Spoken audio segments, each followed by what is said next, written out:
tá bom? Tá bom.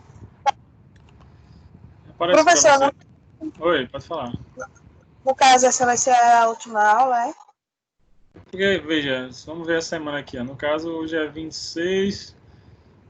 Se tiver ainda, eu acho que hoje é a última, porque na outra semana já é a V3. Então, não sei se dia 3 vai ter, né, prova, porque já seria a V3, mas vocês são nota final. E na outra, 1ª de julho, no máximo tá rolando TCC e final do PTS.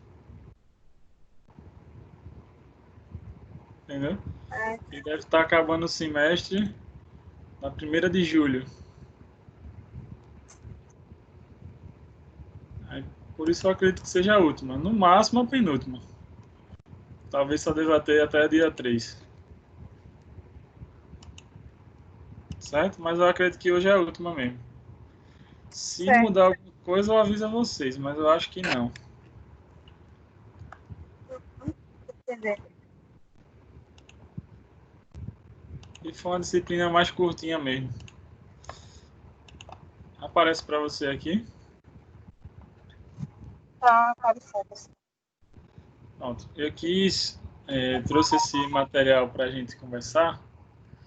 Só que assim envolve a questão de reabilitação, né, de indivíduos que utilizam o braço, né, o membro superior, né, acima da cabeça, faz movimentos. Aí a gente pode associar tanto com a parte de esportes como com a parte de ortopedia. Isso que eu quis trazer para cá. Bom dia, Priscila. Bom dia. E aí, isso é um artigo 2016-17 falando justamente da reabilitação dessas lesões acima da cabeça, lesão de ombro. Eu quis trazer porque esse artigo você vai ver que ele é bem interessante, vou adiantar só para vocês verem, porque ele vem com as imagens dos movimentos.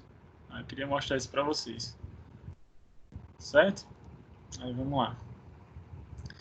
E aí, esse artigo aqui, né, fala sobre toda vez que você vê esse termo overhead, ou seja, acima da cabeça, isso indica que é algum movimento, pode ser do trabalhador, pode ser de um esportista, que vai elevar esse braço, né, esse ombro acima da cabeça. E aí, né, aqui no caso desse artigo, né, eles falam sobre o arremessador. Então, imagina o trabalhador que precisa jogar alguma coisa num alvo, ou um esportista. E aí eles falam sobre o programa de reabilitação eficaz. Então, a ideia de fazer um trabalho de reabilitação em cima desse atleta arremessador. Então, o texto ele vai muito em cima disso aí. Então, a gente fala geralmente que esses lançadores aí, né, que arremessam, que como foi um trabalho da Associação Americana de Fisioterapia, Medicina e Reabilitação, eles pegaram atletas de beisebol de lá. Mas o que é que eles viram dessas pessoas que fazem esse movimento de lançar algo, né, de arremessar?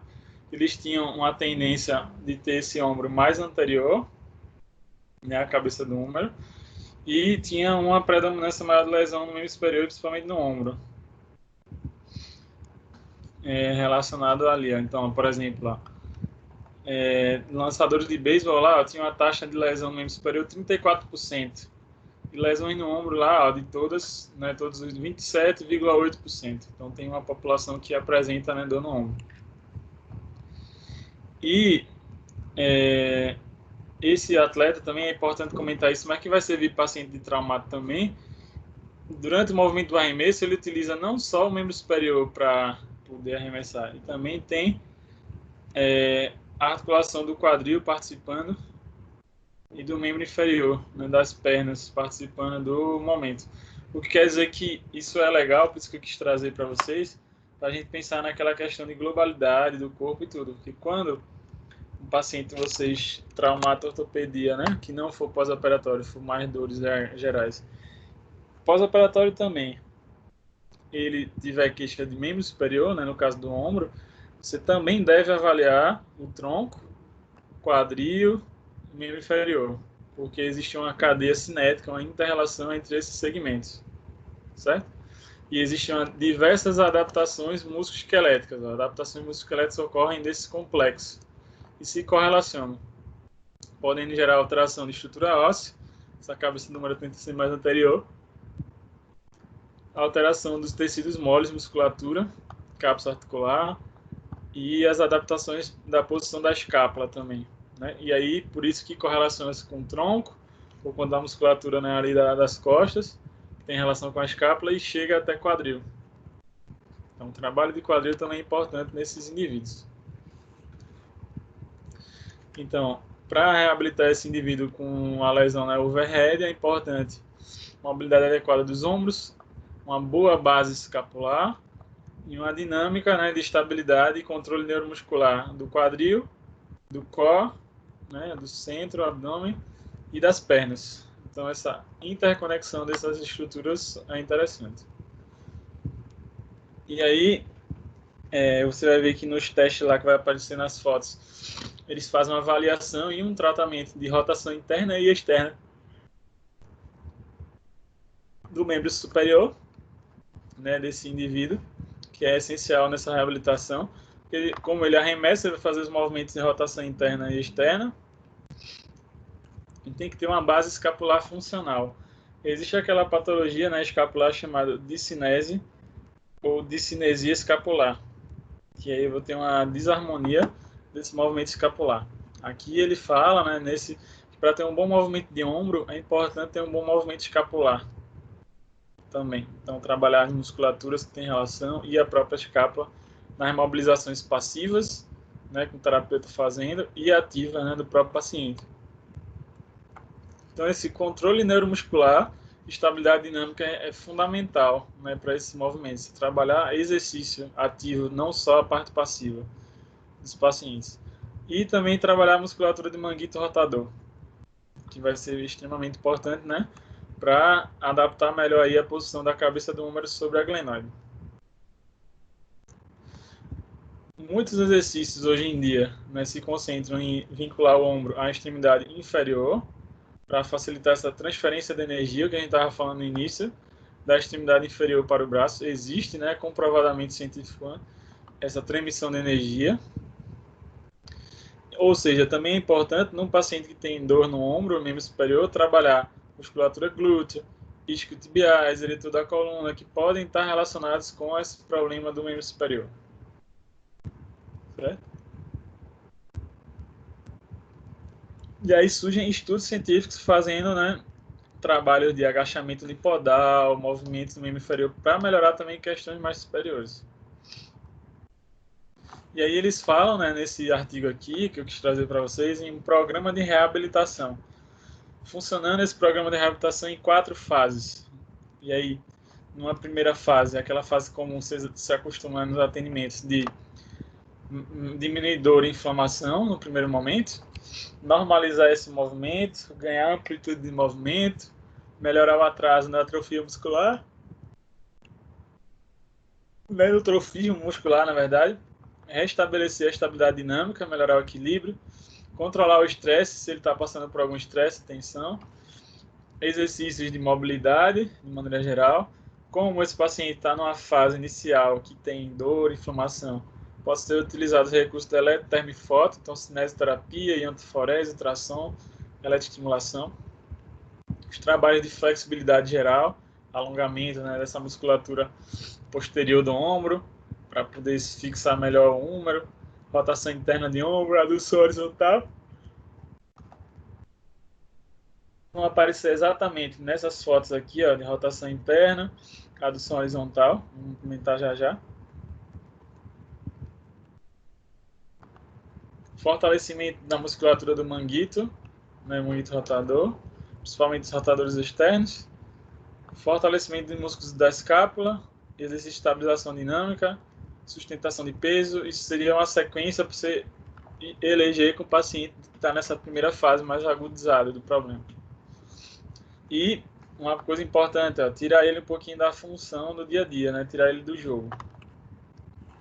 Numa fase mais intermediária, você já consegue botar exercício de fortalecimento progressivo, restauração do equilíbrio muscular, melhora da estabilidade dinâmica, controle de flexibilidade e os alongamentos, exercício de mobilidade, fortalecimento isotônico, né? Isométrico, isotônico.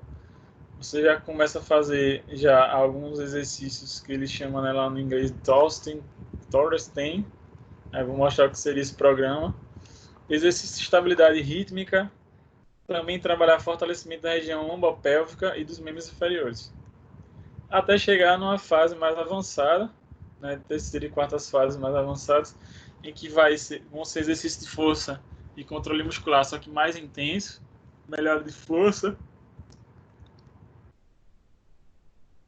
exercício de mobilidade, flexibilidade, alongamento, estabilização rítmica. Só que nessa fase da terceira fase já se começa um trabalho de pliometria, ou seja, de estímulo desse indivíduo à atividade que ele vai desempenhar futuramente.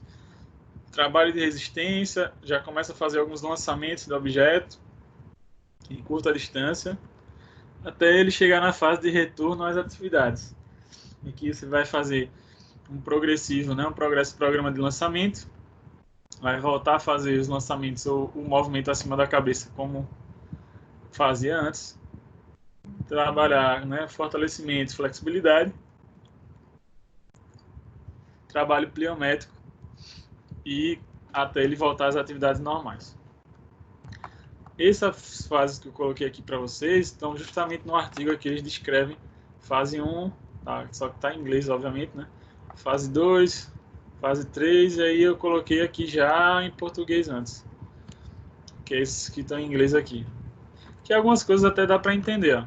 Fase aguda, aqui ó, inflamação, pain, né, dor, estresse, controlar o estresse funcional, exercício de mobilidade, crioterapia, dá para entender, né? E aí depois ele chega na sequência que isso eu acho interessante mostrar para vocês, dos movimentos. Porque lembra que a gente fala bastante na graduação, você ouviu recentemente, que a melhor ferramenta que a gente tem, né, o melhor instrumento de trabalho é a parte da cinesioterapia, né, do movimento. Inicialmente você começar com a parte passiva no seu paciente, mas tem uma tendência natural de ir para a parte ativa para ele, deixar ele mais ativo no processo. E aí, no estudo lá, eles citaram, né, para trabalhar essa questão do ombro, os movimentos, exercício de rotação interna,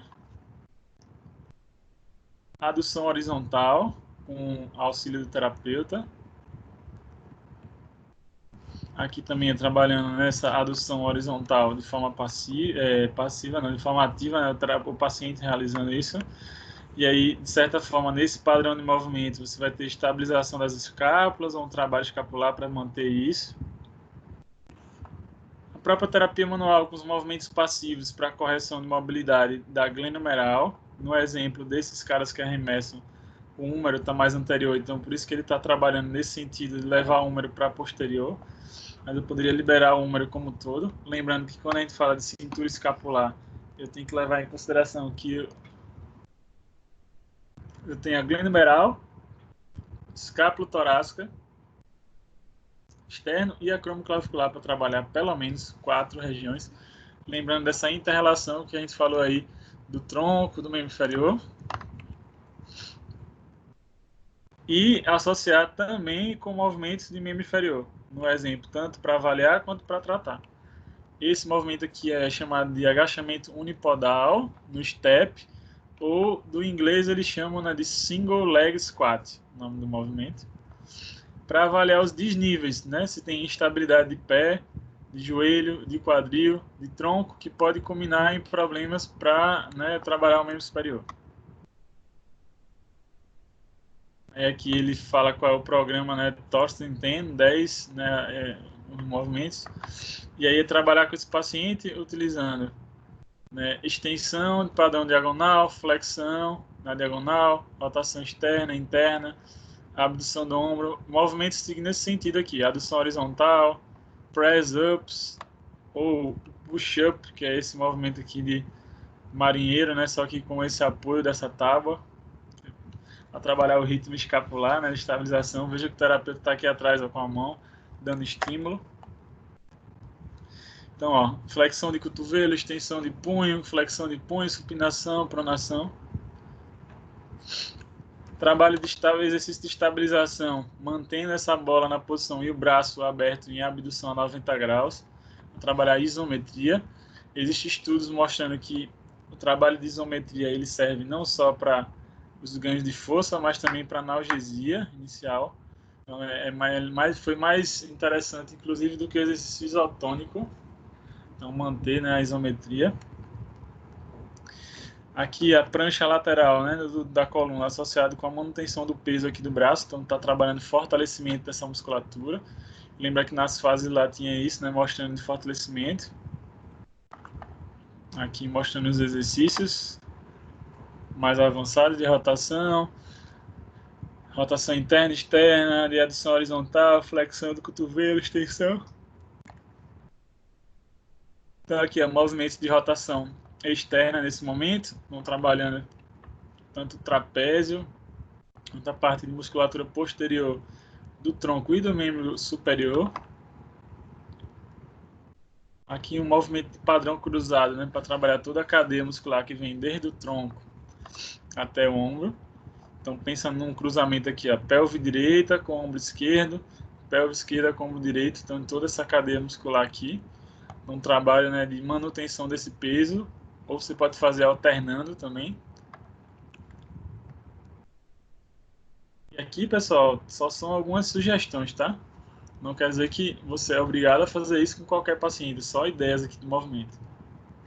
Aqui agora um movimento de rotação interna e externa. Aqui com a balinha encostada na parede, ele vai, né, fazendo um trabalho de propriocepção, aqui de apoio nessa bola. Vai trabalhar com compressões, né, e estimular essa estabilização do ombro. Aqui um trabalho cruzado em que ele vai pegar as faixas e vai fazer uma abertura, né, nessa parte anterior. Então traz os ombros para a rotação externa e que no dia a dia ele vai precisar ficar nessa posição. Como nesse exemplo aqui um atleta, ele vai ter que marcar, né, o adversário, então ele vai manter essa posição por um tempo, né? Então trabalhar essa abertura do tronco, né, essa rotação externa de braços é importante. Aí diante disso, eles viram que o programa de exercício, né, foi importante tanto para a parte superior e também para a parte inferior. Esse programa, né, para incluir exercícios, é importante que sejam exercícios específicos de acordo com o movimento daquele indivíduo. Se é um trabalhador do dia a dia, como que eu posso adaptar para ele botar essa caixa na parte de cima de uma maneira melhor, né, já que ele trabalha carregando caixas ou despachando alguma coisa.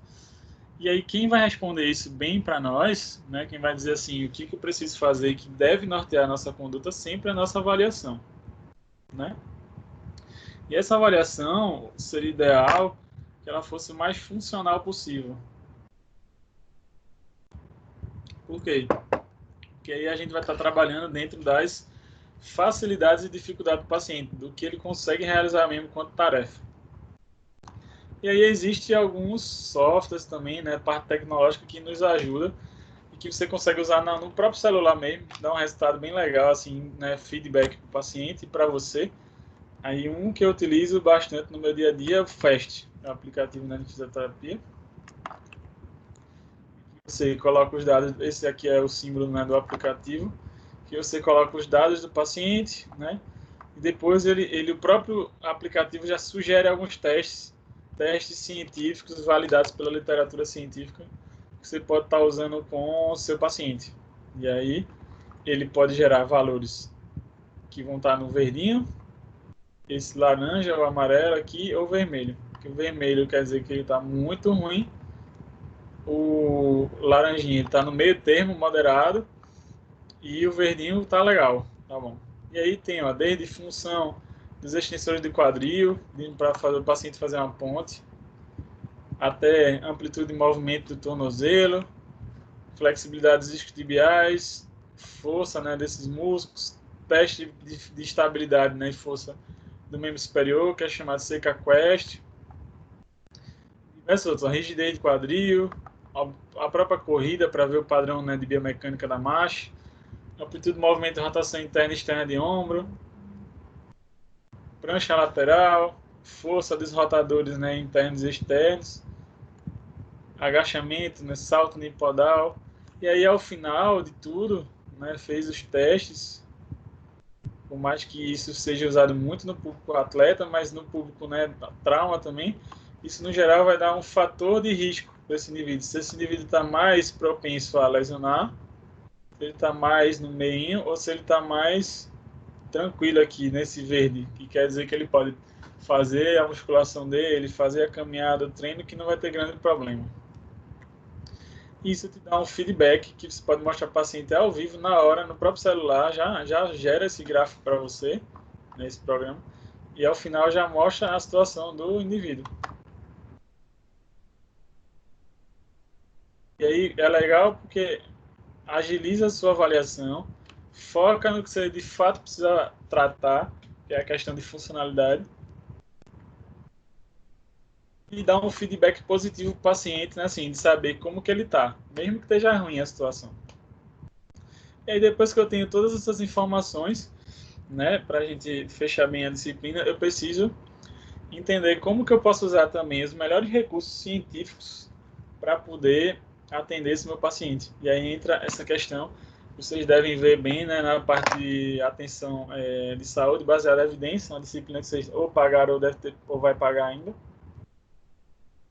em que vai se falar para você dessa pergunta pico, que seria a ideia de você ver que tipo de estudo responde o que eu quero. Então imagina esse indivíduo trabalhador que tem essa questão do ombro. Então, se a gente fosse pegar aqui pela pergunta, né, pico, ou seja, qual é o paciente da gente no foco? Pacientes com dor no ombro.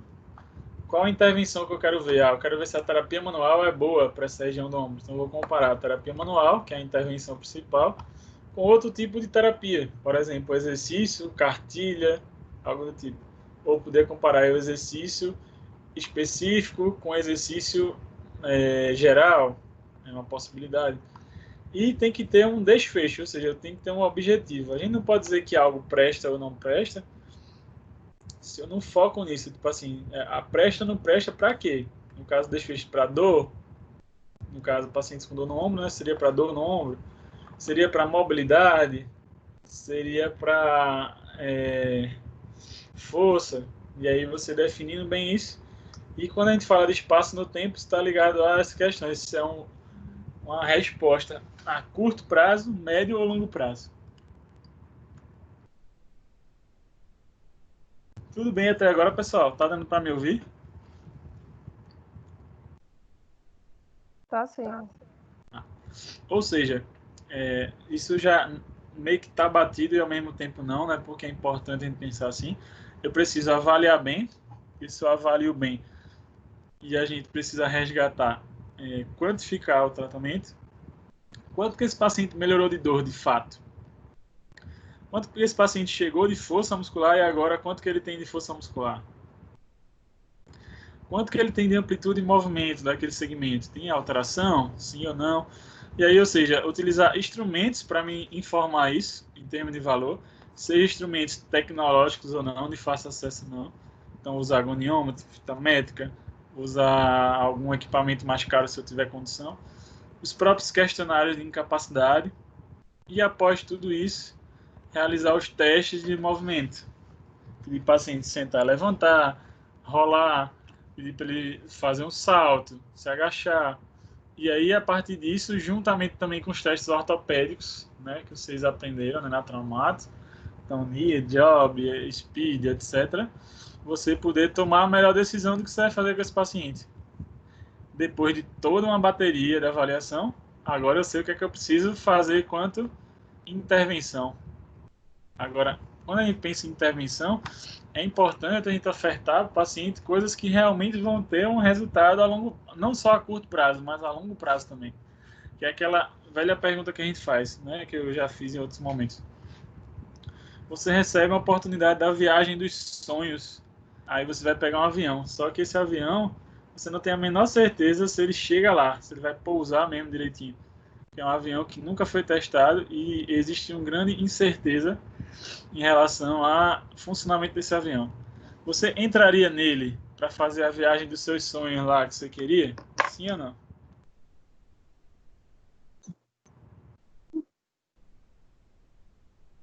Não, Hã? Pode falar, não. pessoal. Não? Irlande também não.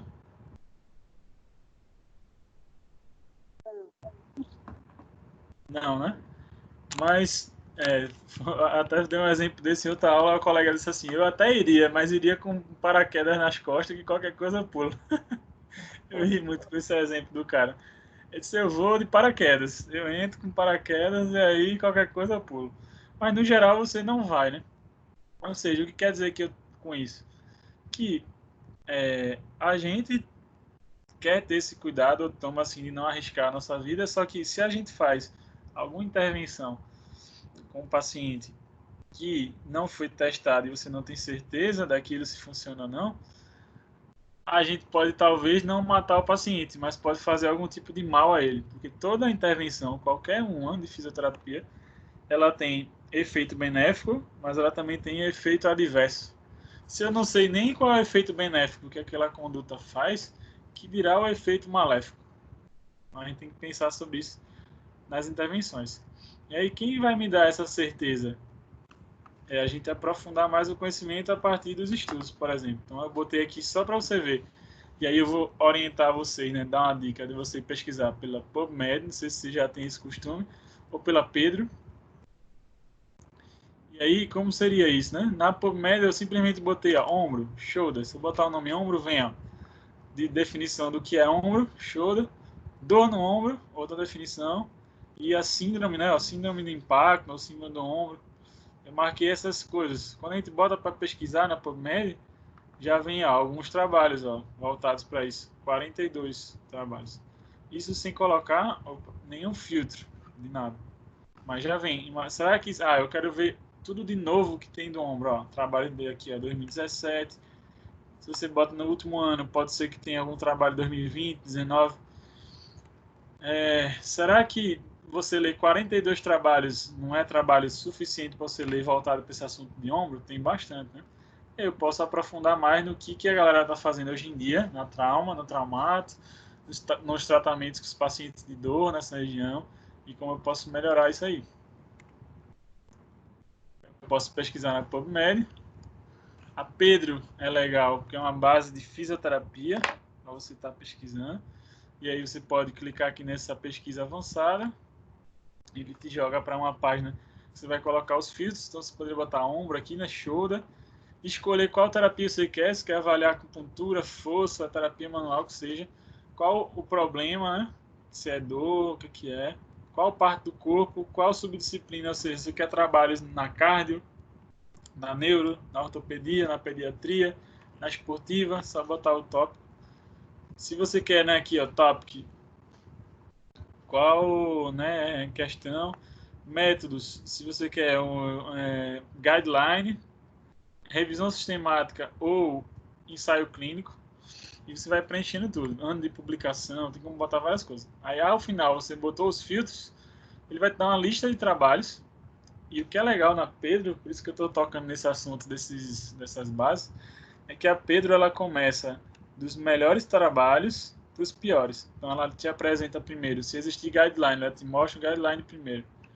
Depois, aí mostrou os guidelines. Se não tiver, ela já vai direto para revisão sistemática. Aí tanto guideline quanto revisão sistemática eles já consideram os melhores trabalhos. Aí existe um score Pedro, uma avaliação da Pedro em relação à qualidade dos estudos. E esses dois eles já são considerados muito bons, então não tem nota. Mas quando você chega lá na página, nesse exemplo que eu botei de ombro, ó, eu botei o nome shoulder, as 7 primeiras páginas você tem guideline e revisão sistemática, só para você ter ideia. Então ó, é trabalho pra caramba aí sobre, né, ombro e tudo mais.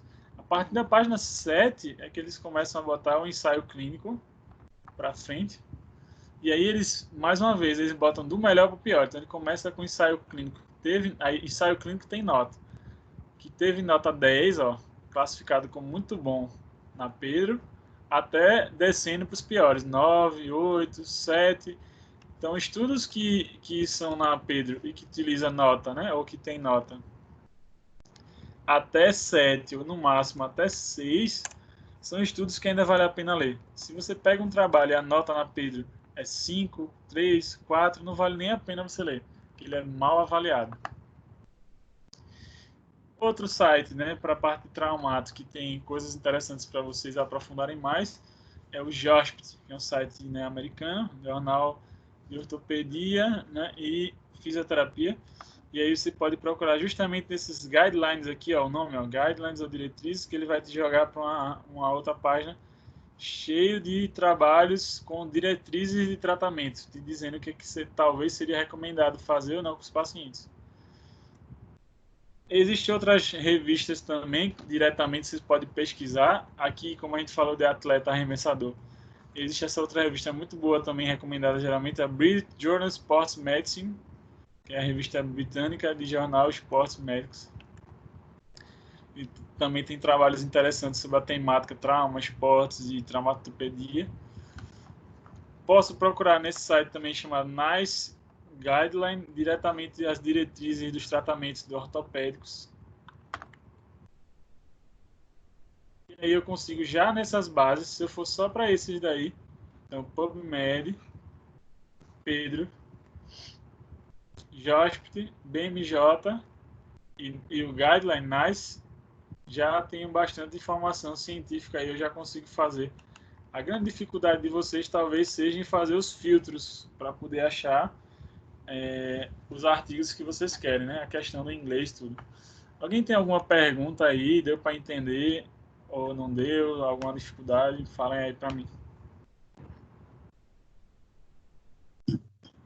É para entender. Tranquilo. Eu quis mostrar isso aí porque como esse foi um artigo que eles ilustraram, né? Botaram os exercícios. Eu quis ressaltar para vocês a importância de usar mais a cinesioterapia dentro da traumatologia e das áreas de fisioterapia, que é onde se vê os melhores resultados de tratamento, onde o paciente melhora mais. Inclusive porque ele fica responsável pela melhora dele, porque você passa os exercícios para ele fazer em casa, se ele fizer, a tendência dele é de melhorar, se ele não fizer, a tendência é ele não melhorar. Então, você tira um pouco, inclusive, a responsabilidade 100% nas costas do terapeuta e distribui um pouquinho a responsabilidade para o paciente. Isso é interessante. Em relação ao que a gente viu em traumato, né, em todas as aulas, ou da disciplina traumato em si, vocês têm alguma pergunta, alguma dúvida? Ficou claro? Como é que foi?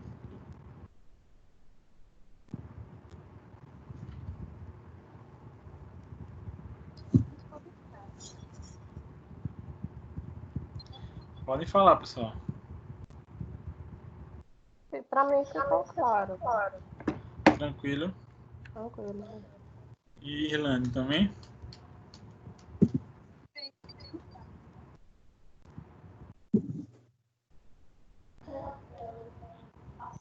Então, assim, não sei se vai ser a realidade de vocês, né, futura, vocês escolher ir para a área de trauma, né, para atender, traumatologia, mas eu tentei fazer, dentro do curto período que a gente teve aí, né, tem um resumão geral das possibilidades de tratamento.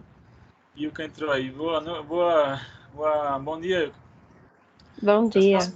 Das possibilidades de tratamento da traumato e principalmente resgatar um pouquinho da parte científica para vocês também, já que vocês estão já no finalzinho, né, reta final do curso. E é importante fazer isso porque quer você queira, quer não, né, gostando ou não, isso vai ser a tendência da fisioterapia, cada vez mais ficar com a questão científica, a parte de baseada em evidência científica, porque é aquilo que a gente falou brincando lá da história do avião. Você não vai querer ofertar para o teu paciente, ou pelo menos seria prudente, né, você fazer isso, algo que você não tem certeza absoluta se vai funcionar para ele ou não. É um risco que você corre. Pode ser que dê certo, pode ser que também não dê, e na verdade, pelo contrário, dê algo muito ruim. E aí você acabar se lascando, porque como é que você vai comprovar, inclusive, porque nem tem trabalho científico mostrando que é bom ou não. Aí isso vai complicar bastante. Então, a dica que eu daria para vocês é: tenta ao máximo nas férias ou no momento que você puder ter o hábito de pesquisar os textos daquela área. Eu gosto de traumato, quero me especializar, vou atender nessa área. Maravilha, faça os cursos que tiver que fazer, invista, etc. Isso é ótimo, mas não deixe de estar lendo os textos científicos dessa sua área, por exemplo, para você ver o que é que está surgindo de novo, ou o que é que a gente investe às vezes muito dinheiro, mas talvez não funciona tanto, né? Que às vezes são os métodos. A gente quando, né, se forma é muito interessado em fazer curso de métodos. Vou fazer exemplo, né?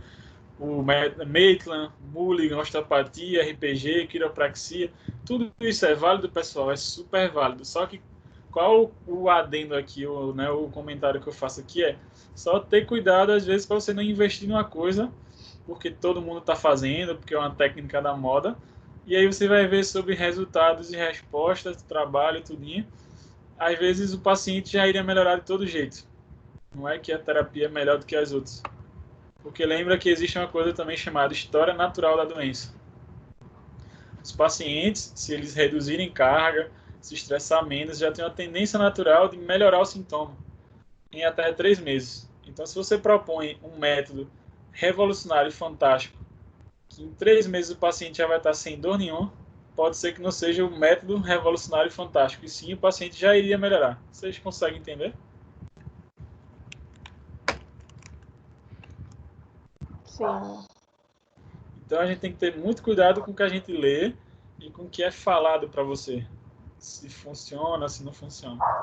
Por quê? Não por nada, mas tanto para você não se iludir com aquilo e achar que aquilo resolve o problema de todo mundo.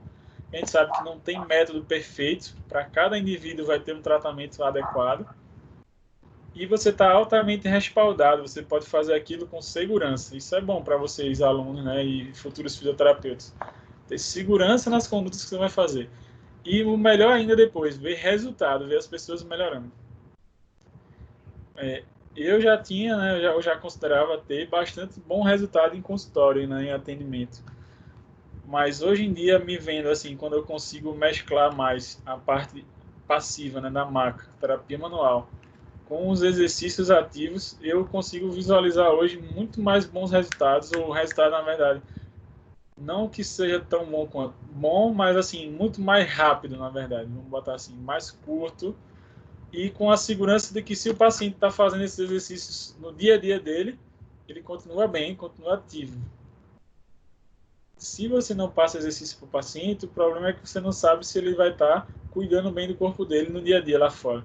Se ele vai ser aquela pessoa sedentária, a gente sabe que sedentarismo e o estilo de vida acaba trazendo bastante facilidade ou dificuldade de acordo com o que o indivíduo faz com o corpo dele. Certo? Alguém tem alguma pergunta? E o que é que chegou depois? Durante a disciplina traumática, a gente veio conversando diversas coisas. Ficou alguma dúvida que tu gostaria que eu falasse um pouco mais? Ou ficou tudo claro? Deu para acompanhar? Por mais que... Oi, Ilka. Não. Pode falar, professor. Tudo tranquilo, né? E aí, pessoal, foi isso. Eu tentei fazer, durante esse período que a gente teve traumático, o máximo de informações que fosse importante para vocês na prática, que acrescentasse um pouco mais, porque vocês já passaram, quer queira ou que não, por PTS traumático, já usaram nas condutas. Por isso que eu quis trazer mais essa pegada científica para mostrar para vocês assim, o que hoje em dia já foi testado e que é recomendado para aquelas coisas. Não quer dizer que você, em algum momento, não vai usar outra coisa, mas é abrir os olhos de vocês para o que realmente foi visto assim. Esse procedimento aqui, para esse tipo de paciente, não tem dúvida que vai funcionar, porque já foi testado em várias pessoas. Para a gente dizer se algo é bom ou não, eu tenho que pegar aquilo e testar em 2, 3, 4, 10, 20, 30, 50, 100 pessoas, e aí eu vou ver realmente funcionou ou não. Agora, se eu pego aquilo e faço em uma pessoa só, não dá para eu ter uma noção muito importante, porque pode ser que para essa pessoa funcione muito bem, e aí se fosse pegar uma das 3 de vocês para ser paciente e atender, não deu muito certo, um exemplo. E aí, como que a gente vai afirmar que aquilo funciona, sendo que para uma pessoa funcionou e para as outras não? A gente tem que ter muito cuidado com isso. Ok?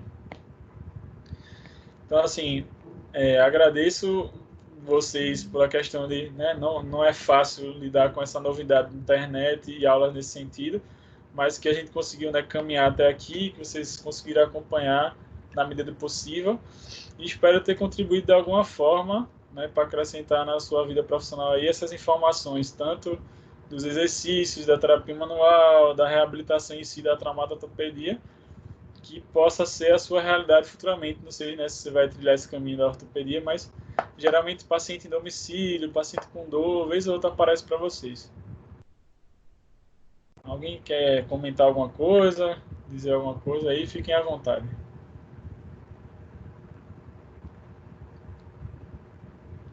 Pode falar, meu povo, não se acanhe. Estou ouvindo vocês falando muito.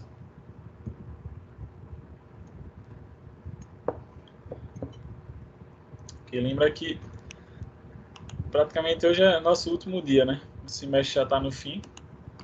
Então, por isso que eu quis trazer esses exercícios mais variados assim e dar um resgate e alertar, né? Quando for avaliar, quantifique tudo, anote todos os valores, anote as melhoras que o paciente vai tendo, inclusive para ele poder acompanhar isso com você, ver a informação e tentar usar as melhores condutas possíveis para aquela pessoa. Isso você vai começar a ver bons resultados.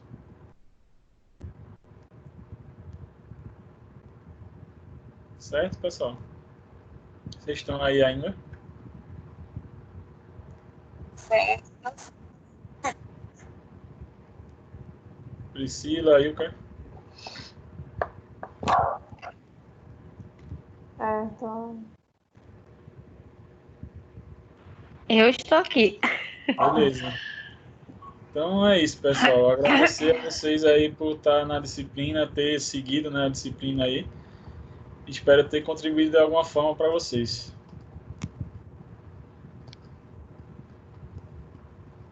Contribuiu, professor, contribuiu Não muito. sei se Priscila tentou falar aí alguma coisa, disse não deu para te ouvir. Não, professor, que eu deixei ativo sem querer o microfone. Entendi, pensei que tu ia falar algo.